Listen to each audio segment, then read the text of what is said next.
Penn State versus West Virginia, another out of conference game to kick off week one in the college football season. You got to love it. So, this game happened last year. It was a little bit closer than I think the score let it out to be. It was kind of a rock fight.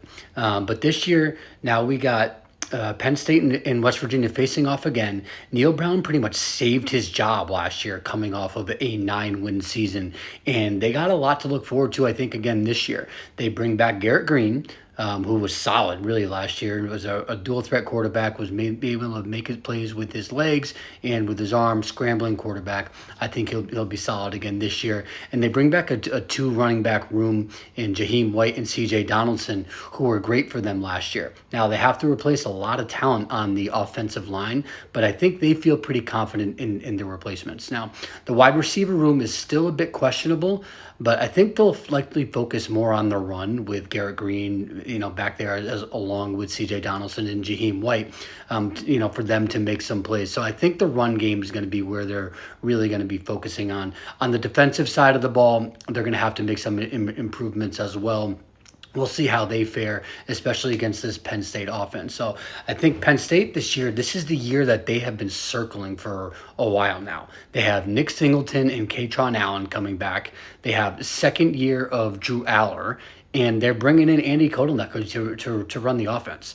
So there's a lot of big expectations for Penn State this year, especially on the offensive side of the ball, where the past couple of years they've been losing to Ohio State and they've been losing to Michigan because they can't move the ball against those defenses. So a lot of focus will be placed on the offense, and I think they do have some weapons this year to really get the ball moving.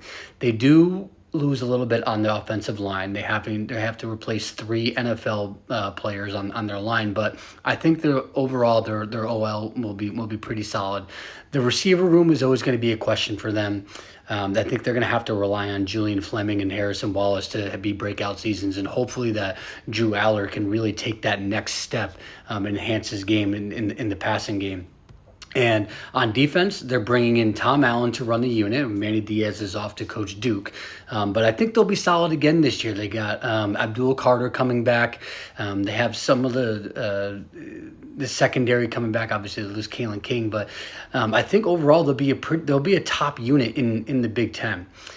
So I think, for this game, I think it's tough. It's a 8.5-point spread in favor of Penn State. I like Penn State here. I think they're going to take the jump to that next level this year. And I think West Virginia is riding a little too high on what they were able to do last year. So give me Penn State minus 8.5. Follow Big Body Ball CFB on all socials.